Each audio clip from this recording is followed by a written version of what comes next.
Okay, so my last video kind of blew up. Oh my god!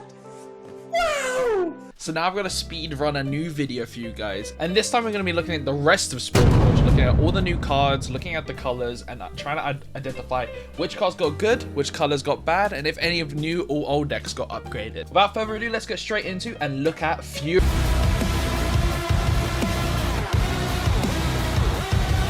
Right, so Fury, I just realized now that I never really say the actual colors, like the type they are, so I'm just gonna call it by the color name. So unit-wise, we got a lot of really strong early game units, but for the specific new decks of the format. Like Gem Jammer, Void Drone, and Void Hatchling were all basically auto-includes in all Rumble and Rek'Sai decks. Outside of that though, there's not too many other units that we can consider, as a lot of them have either a really steep power cost for the type of effect they give, which isn't very strong, or don't really do too much in progressing the board state with their effects. I will give a shout out to Minotaur Reckoner though. Movement based interaction is really strong right now, especially in purple. So the fact that this unit just says, yeah, you can't do that, makes this maybe not a main deckable choice that could be really much considered in the sideboard. Spell wise though, we got some really unique options that give us a bit of variety in the new format. We have a lot of new cleave style effects, which can push to be making a red deck more aggressive with a more lower down curve, and using the plethora of new pump effects to overrun any big units we see in the late game, which can be good in a Jinx or Darius deck potentially. And we got some pretty neat but not as strong interaction. We have cards like Detonate, which is really good if equipment become prevalent in the format, and the cards like Sudden Storm and Pierce and Lightweight, not the most efficient removal cards. It's nice to have options when we don't have any other removal in our colors. And finally we have champions, which we have Rengar and Rell. Let's start with Rengar. Rengar is a really interesting decision to make. It's like a reverse Shen on attacking instead of defending, which can be quite nice as like a gotcha type card, but we've seen better versions of this effect in gotcha type cards, especially in the spell department. Essentially, we could do what Rengar does at a cheaper rate, but if your deck solely needs units for some reason, then Rengar is a good option. Rell, sadly, I think is a bit too overcosted for effect.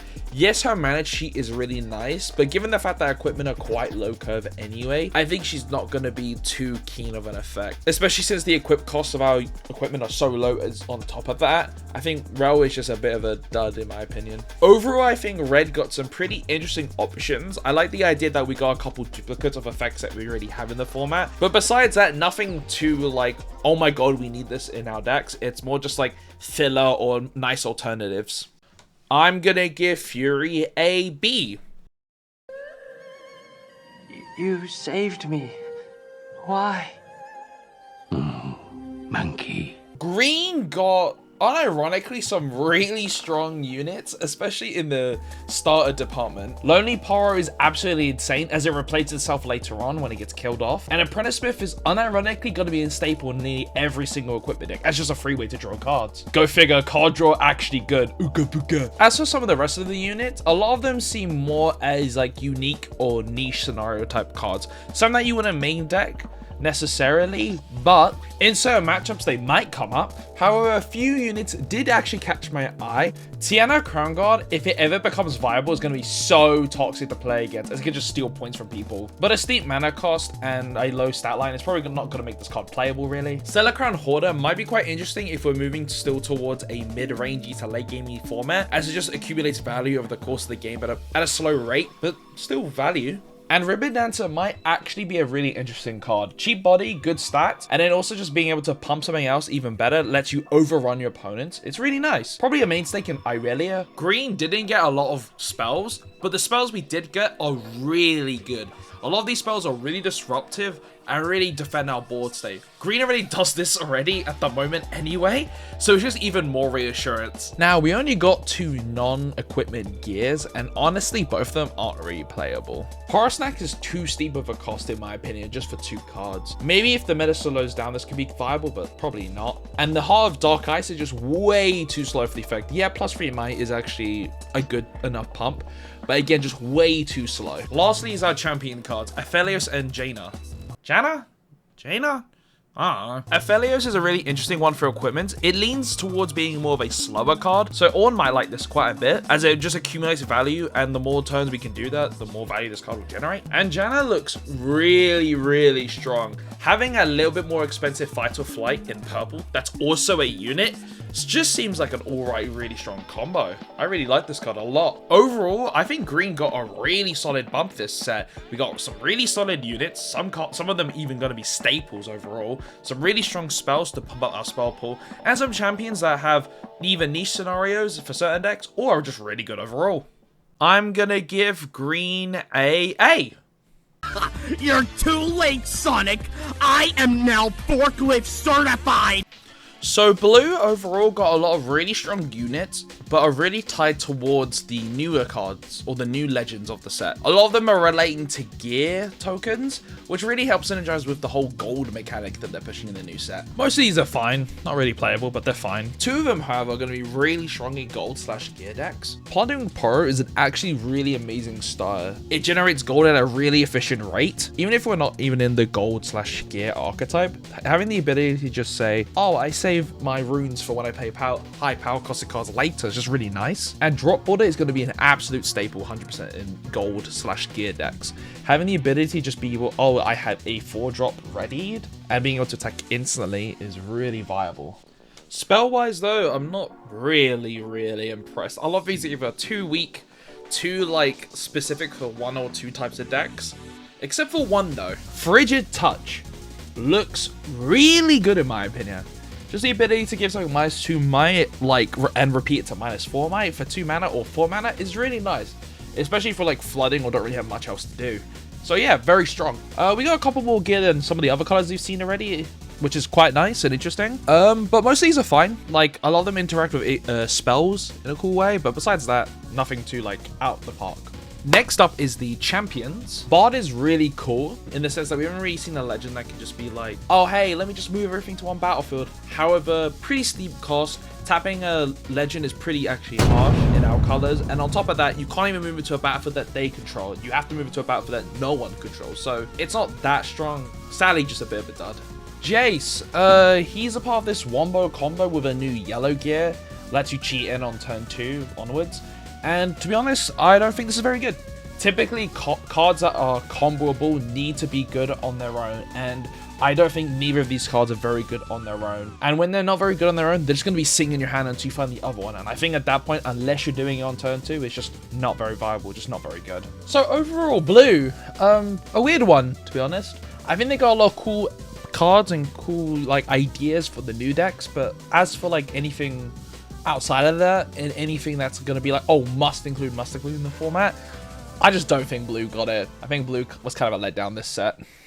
I'm going to give blue a B. Don't forget, he called ye yellow. Orange actually got a really nice sweeper of units. We obviously have the filler chaff that all the sets have, but we don't have too much as we have a lot of really solid and actually reasonable choices for our decks. Sea Monkey is great for boss style decks. Boo Captain is a really interesting one as it's a bit of a utility type creature, which is really cool to see. Dauntless Vanguard could be considered as a kind of like Death Bloom Predator effect at the middle mana cost, which is pretty interesting. A little bit of flexibility, especially if the meta starts to shift. And finally, Kato. I'm a really big fan of Kato. Gives a big buff to a unit and gives a really important keyword being deflecting. Pump over some other keywords maybe with the equipment. Pretty good. There's not too many notable spells, as some of them have quite a bit of a power cost attached to them, so it's not the greatest. But there are a couple that are actually really good. Here to Help is a really cool way of turning any single unit into a Shen style effect, which is really cool. If the unit's really cheap, we're going to get it for free. If it's a little bit bigger, we get a bit of reduction with it. It's just overall really nice. And Marching Orders is a really nice removal effect. Orange is really well known for their really big, really strong units, so having a removal spell that benefits off that is really nice. Now, we only got 2 gear in the set, but the 2 gear are actually pretty considerable options. Ancient Henge acts as an inverse to our previous gear, and it's a pretty cool one. It's able to turn energy into power, which is a pretty interesting rate to go about. Like, we could use our RAM to pay for steep power costs later on if we have extra mana lying around. So yeah, this is pretty interesting. Petricide Monument is a really interesting one. Yeah, it's only temporary, but given the deflect keyword is really strong right now. As in the fact that spell interaction is so vital in the meta right now. So overall, I think this is a really nice like option to put in. Now, our champions. Oh boy, they are pretty good too. Action's a really cool like design. Like the idea of stealing equipment or just stealing gear for a turn is really cool. I don't think though, however, it's going to be main deckable, especially if the fact that the opponent is running any gear.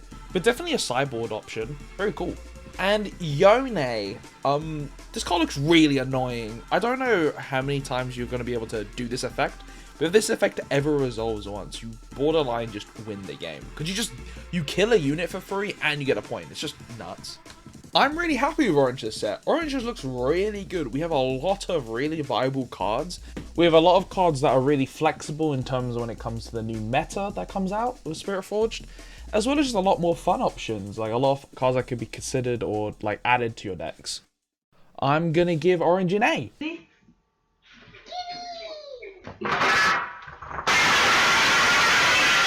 Purple got a lot of units with a spell effect attached to it from a lot of the spells from set 1, which is pretty interesting, especially the fact that we usually want them to be on spells so we can react with them or do them at the most efficient time. However, having it being on a body and can actually like defend or act is really nice, especially if the player early.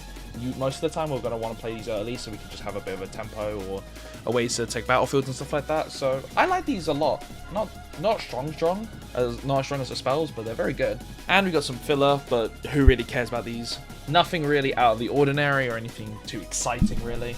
But guys, oh my god, the spells in this new set are absolutely broken. We essentially got a second stack deck, which is already a broken card. So the fact that we get one that can do even more is even more broken. We got a counter spell in purple, which is insane. Counter spells in green were one of the best ways to beat purple. So the fact that we got one in purple to protect our own spells is nuts. We got Switcheroo, which actually looks really nuts because like I love how units are quite small, and when our opponent tries to overrun us with a really big unit, we could just be like, yeah, no, let's win the combat now. Easy.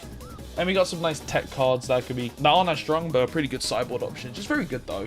Like again, spells are just nuts in this set. Last but not least is the champions, and boys and girls, the champions do not disappoint. Fizz is nuts. Acting as a second copy of a spell, kind of like an Annie effect, but you just get to play immediately.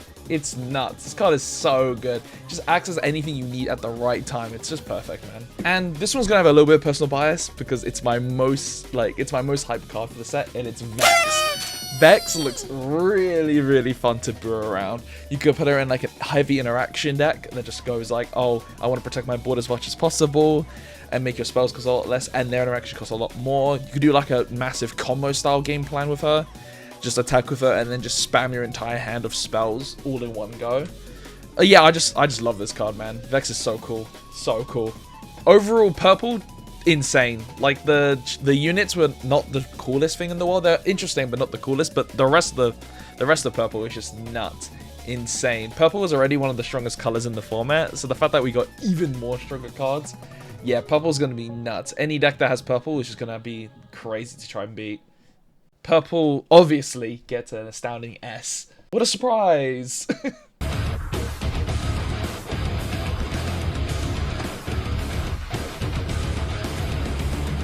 Last but not least is yellow, and let's go with the units. Yellow got some really strong starters as they can do something a little bit later on in the game, which is a great way to like balance out the starters for this color. But other than that, many of the other units are just a little bit lackluster in my opinion. Nothing really catches my eye. A lot of the cards we see are a little bit too overcosted for their type of effect or just a bit too slow in what they do. One cool card, however, is Glass Mixologist. Having another resurrect effect in yellow is pretty cool.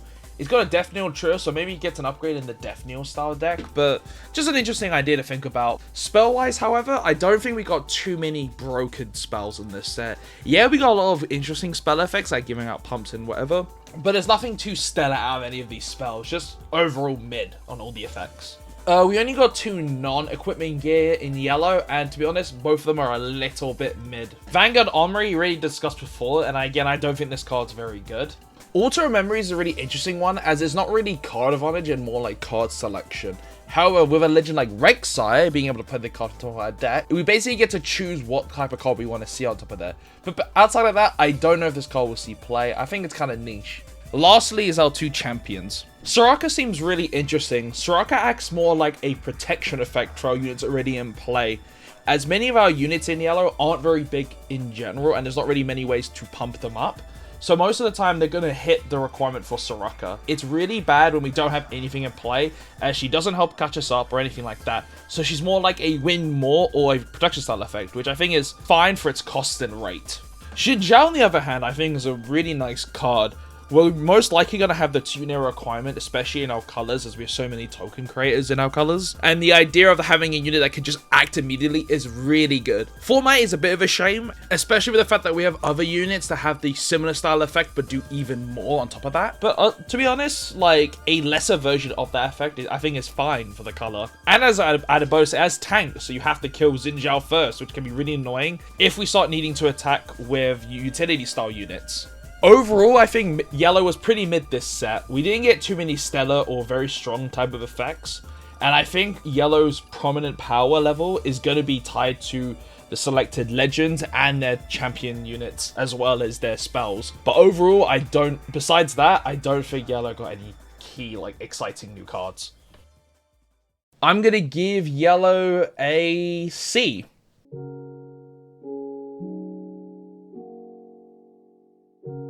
Now for the Omega fun part of this video, which is ranking all of the equipments.